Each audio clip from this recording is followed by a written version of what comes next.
안녕하세요. 글로벌 시대의 한국문학 파트를 함께할 인천대학교 국어교육과 교수 우신영입니다.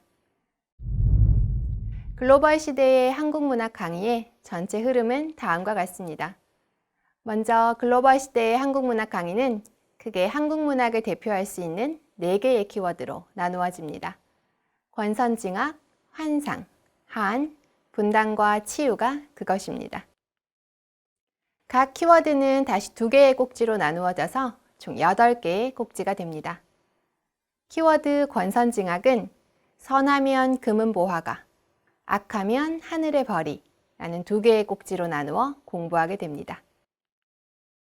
키워드 환상은 내 마음속의 도깨비, 귀신과의 러브스토리라는 2개의 꼭지로 나누어 배우게 됩니다. 키워드 한에 대해서는 웃음으로 눈물 닦기, 맺히고 풀리고 다시 맺히고 라는 2개의 꼭지로 나누어 공부하게 됩니다. 키워드 분단과 치유에 대해서는 트라우마와 극복의 몸짓, 진정한 치유는 현재 진행 중 이라는 2개의 꼭지로 나누어 배우게 됩니다. 4주간 떠나볼 한국문학으로의 여행, 설레는 마음으로 출발해 보겠습니다. 우리 근본적인 질문에서 한번 시작해 볼까요? 글로벌 시대 세계화의 흐름과 방향을 짚는 것만으로도 바쁜데 왜 우리는 한국문학을 알아야 할까요? 한국문학이라고 하면 언뜻 여러분 머릿속에는 중고등학교 시절 교과서에서 배우거나 외웠던 관동별곡과 광장이 떠오르면서 별다른 흥미가 동하지 않을지도 모릅니다. 하지만 여러분, 글로벌 시대일수록 우리는 우리의 것이 지닌 고유성과 보편성을 깊이 그리고 넓게 알아야 합니다. 그 우리의 것 중 대표적인 것이 바로 우리 문학이죠. 한국 문학은 한국에 대한 블랙박스로 비유할 수 있습니다. 비행기나 차량에 비치된 자료 자동 기록 장치를 우리는 블랙박스라 부릅니다. 사고가 나거나 확인할 사항이 있을 때는 얼른 블랙박스부터 입수해서 조사하고요. 한국 문학은 한국인도 자각하지 못할 만큼 내밀한 한국인의 사상과 정서, 가치를 듬뿍 담고 있는 일종의 블랙박스입니다. 그래서 한국에 대해 알고 한국에 대해 글로벌 시민으로서 인식하기 위해서는 한국 문학을 꼭 알아야 할 필요성이 대두됩니다. 앞에서 설명했듯이 이 강의에서는 글로벌 시대의 한국 문학을 크게 4 키워드로 소개합니다. 그중 첫 번째 키워드는 권선징악입니다. 한국 문학에서 빼놓을 수 없는 특징 중 하나가 선한 삶의 강조, 그리고 그 선한 삶을 통해 얻는 보상에 대한 믿음인데요. 한국 문학의 기저에 흐르는 이 권선징악의 관점을 이해하지 못하면 한국 문학, 특히 한국의 고전 문학에 대한 심도 깊은 이해가 불가능해집니다. 여기서는 그러한 심도 깊은 이해와 작품 감상을 위해 키워드 권선징악을 다시 선하면 금은보화가와 악하면 하늘의 벌이 2 파트로 나누어 공부해 보도록 하겠습니다.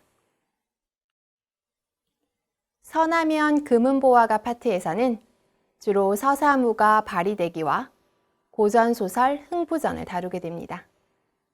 다들 이 작품들의 제목은 너무나 익숙하시지요?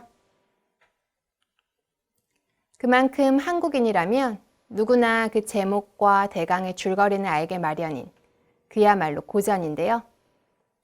발휘되기 속 발휘와 흥부전 속 흥부는 한국의 대표 착한 여자, 착한 남자라고 할 수 있습니다. 발휘되기가 자기를 버린 부모에 대해서도 효라는 가치를 극한까지 추구하는 인물이라면 흥부는 못된 형 놀부에 대해서도 우애를 저버리지 않고 가난한 삶 속에서도 미물인 제비에 대한 연민을 버리지 않는 정 많은 인물입니다. 그럼 우리 이 2 작품을 통해 한국 문학을 관통하는 권선징악의 태도를 탐구해 봅시다. 여기서 잠깐 우리 본격적인 강의에 들어가기 전에 스스로에게 질문을 하나 던져볼까요? 여러분이 생각하는 한국 문학 속 착한 인물들에는 어떤 이들이 있나요? 자유롭게 떠올려 봅시다. 아마 방금 여러분 머릿속에는 심청이, 흥부, 춘향이 등이 떠올랐을 겁니다. 이처럼 많은 한국 문학들, 그 중에서도 주인공의 이름을 제목으로 내세운 많은 고전 작품들에서 그야말로 착한 인물들이 등장하는 것을 알 수 있지요. 그들은 가혹한 상황이나 비극적 고난 속에서도 본연의 성품을 잃지 않습니다. 하늘이 내렸다고 할 수 있을 만큼 지극한 선함으로 결국에는 효나 절개, 가족의 같은 가치를 지켜내지요. 그뿐인가요? 그들에게는 추상적 가치의 보존뿐만 아니라 현실에서의 보상도 주어질 때가 많습니다. 선한 성품에 대한 보상으로 그들에게는 부와 같은 물질적 보상, 혹은 신분의 상승이나 인정과 같은 계급적 보상이 주어집니다. 먼저 바리대기부터 살펴볼까요? 바리대기의 서사 구조부터 짚어보죠. 이야기는 크게 3단 구조로 되어 있습니다. 먼저 우리의 바리가 버려지면서 이 기구한 이야기는 시작됩니다. 버려졌다고 해서 이 바리가 비난하거나 천한 출신이냐면 천만에요. 바리는 공주입니다. 문제는 그냥 공주가 아니라 내리 6공주가 태어난 이후 출산된 7째 공주라는 점이지요. 아들을 낳고 싶었던 왕은 7째 공주의 탄생에 분노합니다. 결국 용늪의 아기를 버리라고 명령하죠. 참으로 이해할 수 없는 처사이지만 어쨌든 그런 일이 일어납니다. 하지만 바리를 걷어 키운 이가 있어 바리는 용케, 착한 소녀로 자라납니다. 그 사이 큰 병에 걸린 왕과 왕비는 그 병을 낫게 할 유일한 약을 구해올 신하와 공주들을 찾아보지만 아무도 응하지 않습니다. 그들은 궁여지책으로 버린 딸 바리를 찾아내어 부탁해 봅니다. 놀랍게도 바리는 부모를 위해 약을 구해오겠다고 말합니다. 그녀의 구약 여정은 그야말로 가혹한 통과제의로 점철되어 있습니다. 엄청난 육체적 고통과 긴 물리적 시간이 소요됩니다. 하지만 결국 그녀는 약을 구해내어 부모를 극적으로 살려냅니다. 버린 딸 덕에 소생한 부모는 바리에게 눈물로 용서를 빌죠. 이후 바리는 망자들을 인도하는 여신이 됩니다. 이 바리되기의 특징은 크게 3가지로 정리할 수 있습니다. 먼저 부모에 의해 버림받았던 딸이 되려 부모를 구하는 역설적인 구조라는 점입니다. 자식을 버릴 수 있는 부모는 극소수입니다. 그런데 그렇게 천륜을 저버린 비정한 부모를 위해 목숨을 건 여정을 감행하고 결국에는 약을 구해오는 이 당찬 바리의 행보가 더더욱 그녀의 효성을 돋보이게 합니다. 부모에 의해 버려졌던 바리는 아마 항상 자신이 버려진 딸임을 의식하고 살았을 겁니다. 그런 그녀에게 부모를 위해 약을 구해올 것인가 말 것인가 라는 선택의 순간이 주어집니다. 그녀는 이때 약을 구해오기로 결단함으로써 딸로서의 자기 정체성을 회복하고자 합니다.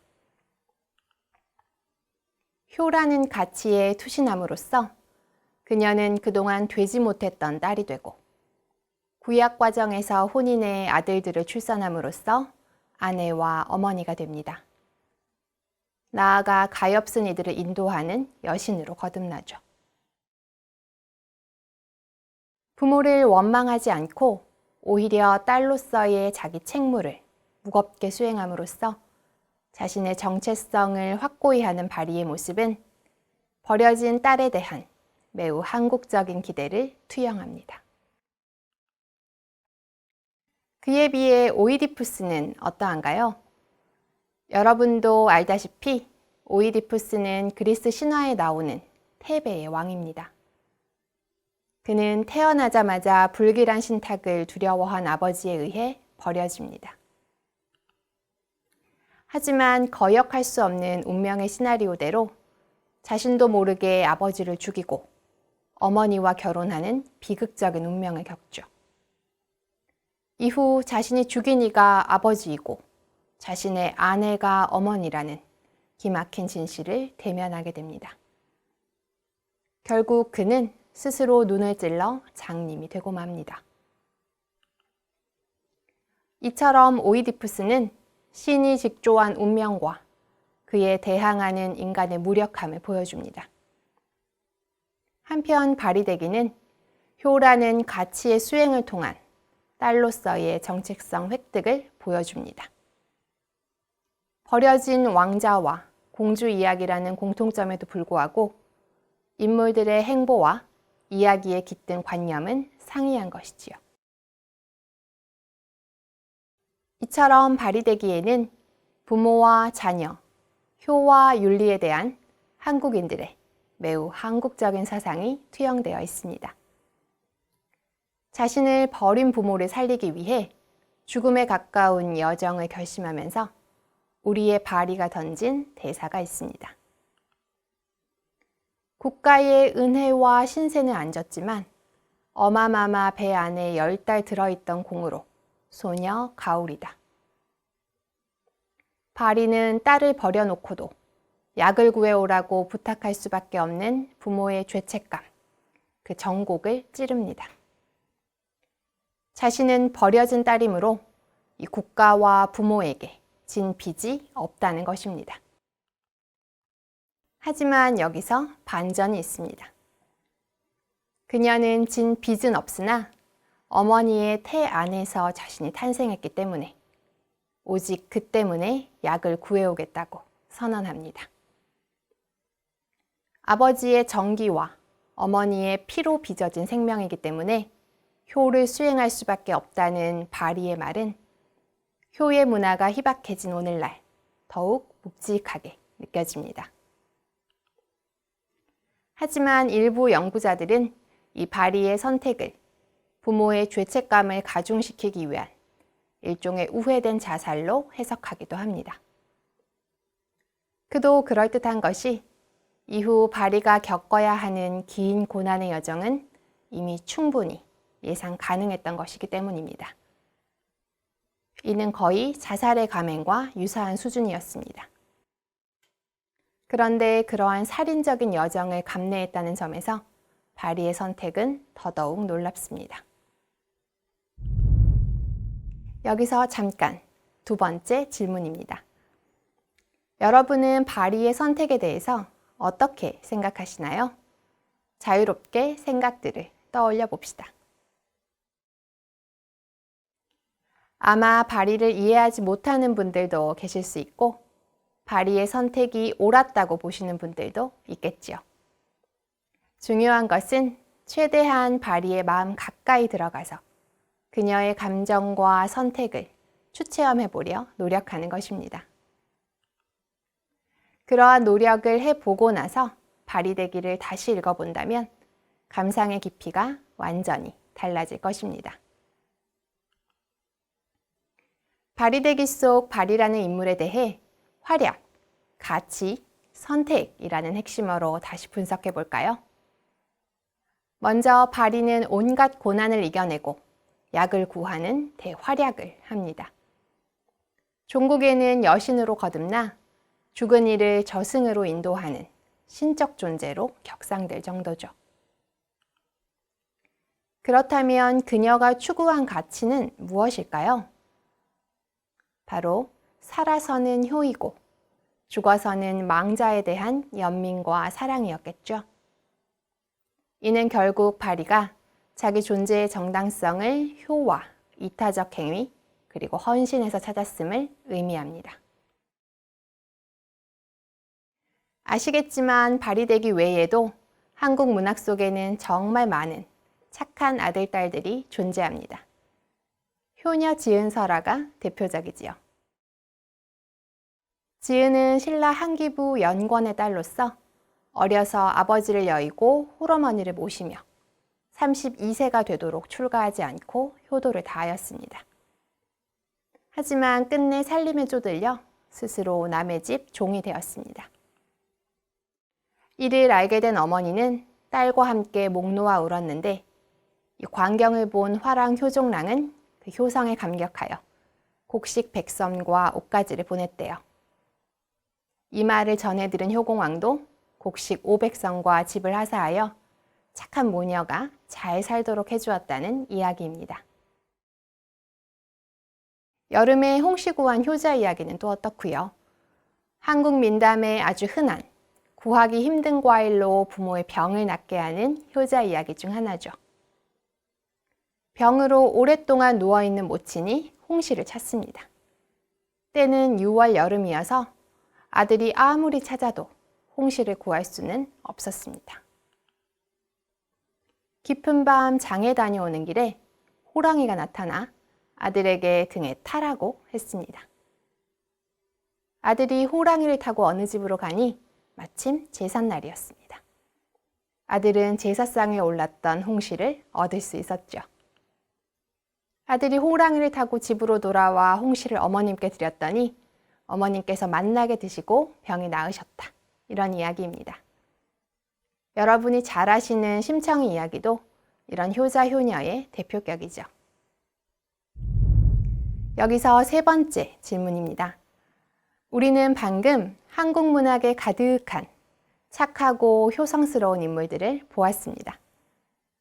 그렇다면 한국인들에게 선과 효는 어떤 의미일까요? 한번 자유롭게 생각해 봅시다. 아마 과거와 현재 한국인에게 선과 효의 의미는 다소 상이할 것입니다. 그래도 기본적으로 한국 문화 속에서 착한 삶은 부모에게 효도하는 삶과 크게 다르지 않았습니다. 이토록 한국인들에게 선과 효가 중요했던 이유는 유교 문화의 영향도 있을 것입니다. 하지만 기본적으로 부모와 자식 간의 가족 윤리가 건강하고 반듯한 사회의 근간임을 믿었던 한국인들의 심성 때문은 아닐까요? 이번에는 흥부전으로 가봅시다. 한국에서 흥부는 가난의 아이콘이자 착한 남자의 아이콘이라 해도 과언이 아닙니다.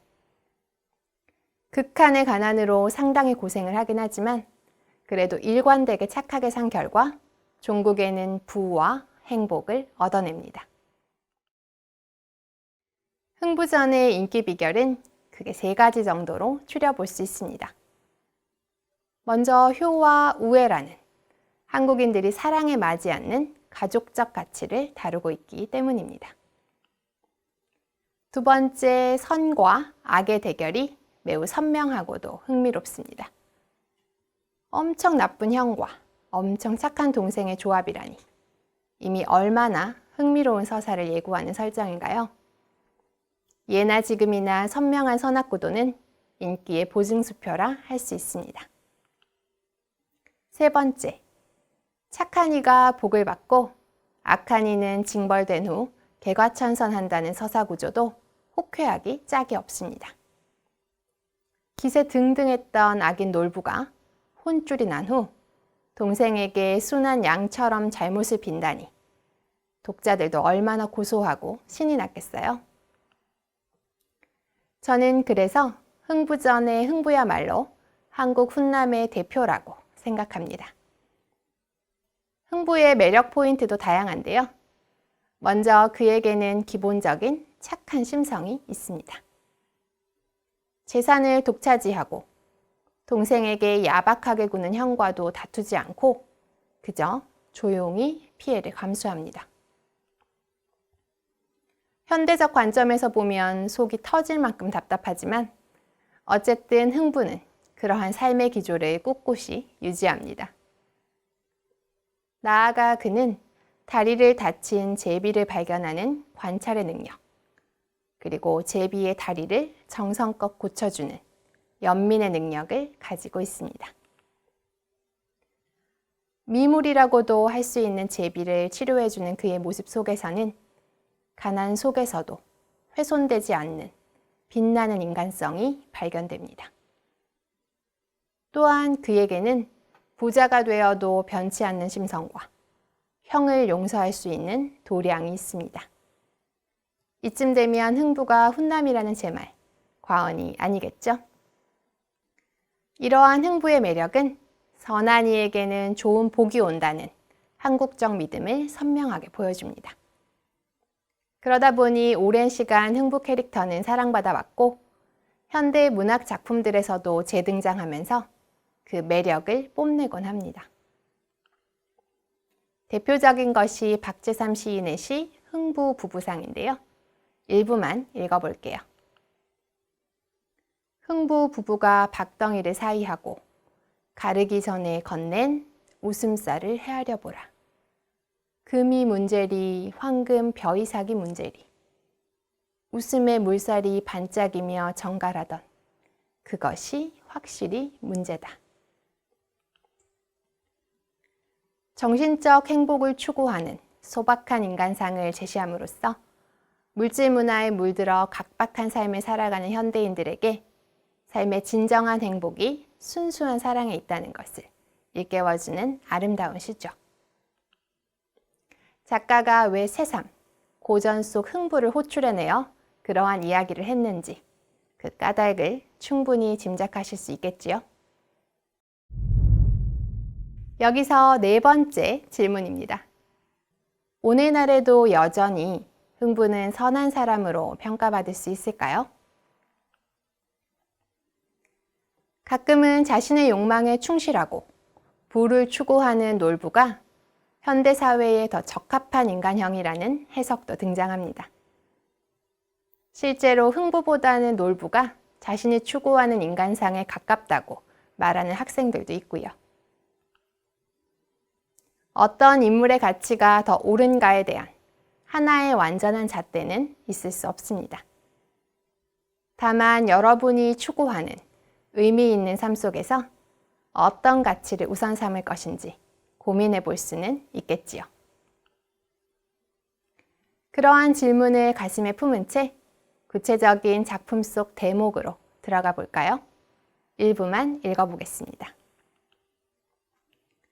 크나큰 밥덩이가 손에서 떨어지면 목구멍을 바로 넘어 턱도 별로 안 놀리고 어깨춤 눈 번득여 거의 한 마를 처치한 연후에 왼편 팔 땅에 짚고 두 다리 쭉 뻗치고 오른편 손목으로 백가죽을 문지르며 박에서 나온 쌀로 흥부 가족이 폭식을 하는 대목인데요. 저는 이 대목을 읽을 때마다 가슴이 아픕니다. 밥 먹는 대목이 굉장한 과장법으로 우스꽝스럽게 그려져 있지만 또 한편으로 이 흥부의 식사는 무척 서글픈 것입니다. 밥은 착하기 그지없는 흥부조차도 윤리와 기강을 잠시 잊게 하는 소재입니다. 게다가 흥부가 먹어치운 양을 보세요. 무려 쌀 한 마를 처치한 후에야 흥부는 잠깐 숨을 돌릴 여유를 찾습니다. 저는 이 대목 속에서 한 마를 처치한 연후에야 채워질 수 있을 듯한 당대 민중들의 굶주림을 봅니다. 또한 이 굶주림 속에서도 흥부처럼 착하게 살면 언젠가는 보답을 받을 거라는 순진하고도 간절한 믿음을 봅니다. 그럼 정리해 보겠습니다. 흥부전은 가족 간의 우애라는 한국적 주제를 시줄로, 권선징악이라는 보편적 스토리를 날줄로 삼은 서사입니다. 그래서 흥부처럼 선하고 성실하게 살면 언젠가는 복을 받을 수 있다는 당대 한국인들의 믿음을 투명하게 비추고 있는 작품이죠. 흥부전의 현대적 의미를 정리해 볼까요? 가치체계가 달라진 현대에서는 흥부전의 수용 양상도 달라질 수밖에 없습니다.